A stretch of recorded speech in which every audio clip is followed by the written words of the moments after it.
The slasher subgenre of horror is without a doubt my favourite subgenre. It can be scary, it can be funny, I'm one of the most notorious slashers in history. it can be a murder mystery, What's your favorite scary movie? I don't know. it can be predictable or unpredictable and still be an absolute blast to watch. Now, while franchises like Friday the 13th, Nightmare on Elm Street, and Halloween kind of hog the spotlight in the slasher genre, today I'm going to be uncovering some of those hidden gems that you may not have seen or even heard of. Now, of course, some of you hardcore fans out there may have seen all of these, but I'm hoping to at least shine some light on something new for all of you. Okay, let's get into it.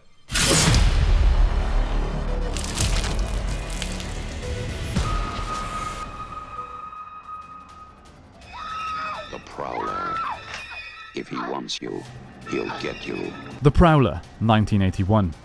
Our first hidden gem is The Prowler, directed by Joseph Zito.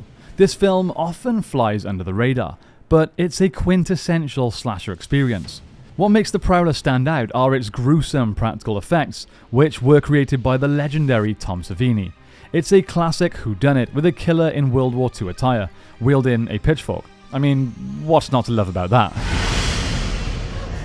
You have to tell me. What happens to Behind the Mask, The Rise of Leslie Vernon, 2006. Now, this one is one of my personal favourites on this list. Directed by Scott Glosserman, this mockumentary-style slasher film explores the life and methods of a fictional serial killer named Leslie Vernon. It's a classic example of a slasher movie mixing the terrifying with the funny, but it's also an extremely unique take on the genre and a breath of fresh air. Oh, and it features Freddy Krueger himself, Robert Englund.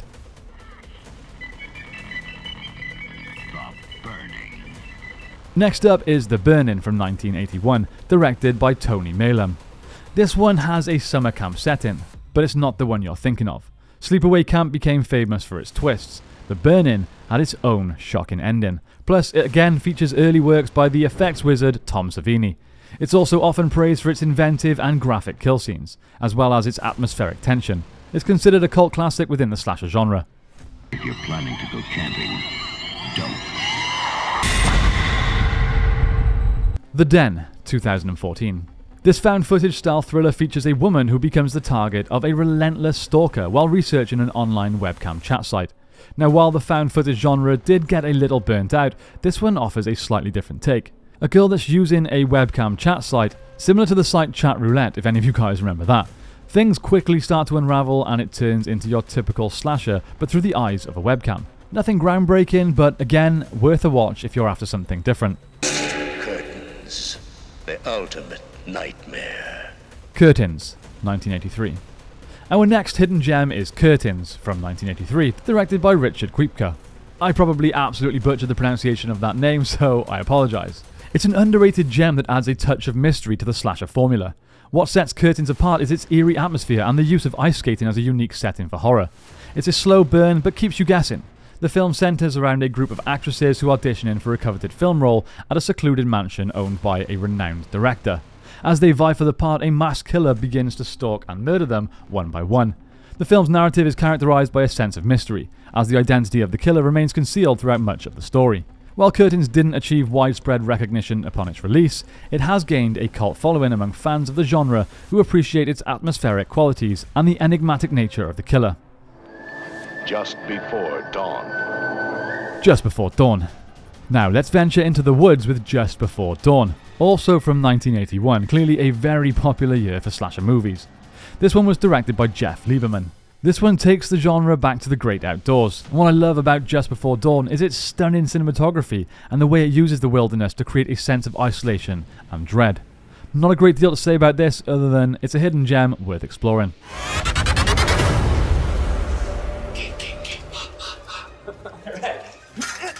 The Final Girls, 2015.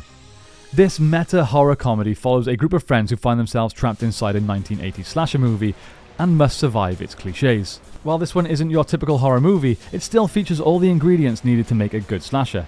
And I have to be honest, while a lot of it is pretty dumb, I did laugh quite a lot. So just to give this list a bit of variety, I've included it. The Mutilator. The Mutilator. Next up we have The Mutilator from 1984, directed by Buddy Cooper. This one may not have the same recognition, but it's a slasher with a unique twist. What sets The Mutilator apart is its bizarre sense of humour mixed with gruesome kills. It's a film that doesn't take itself too seriously. The Mutilator was released during the height of the slasher craze in the early 1980s, but did not achieve the same level of mainstream success as some of its contemporaries. Over the years, The Mutilator has also gained a cult following among some horror fans who appreciate its over-the-top violence and campy charm. All the boys love Mandy Lane. This film follows a group of friends who invite the title character to a secluded ranch, where they become the targets of a masked killer. Now, while this certainly isn't the best movie on this list, I've included it because it's probably one of the bigger movies, or at least one that should have been. But it has an interesting behind-the-scenes story that may mean that a lot of you viewers have never seen it. It was actually made in 2006 and hit the film festival circuit for a couple of years. It was then released in the UK in 2008, but it didn't see a release in the US until late 2013 due to rights issues. And even then it was given an extremely limited release, and simultaneously it was released as video on demand.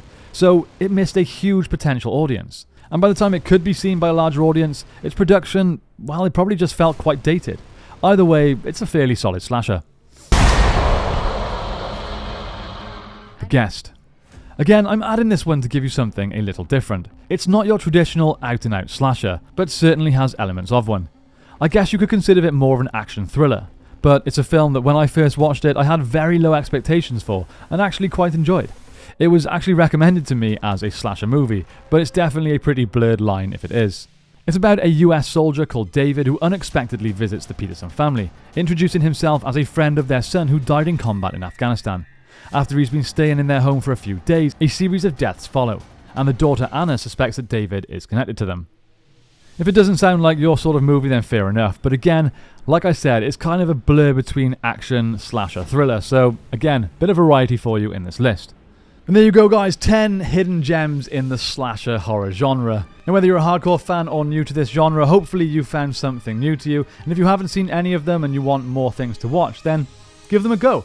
If you do, let me know in the comments down below what you think, and if there's any I've missed off this list, then of course recommend your personal recommendations to fellow viewers. Hopefully we can all find something in the comments down below that we haven't seen and can check out.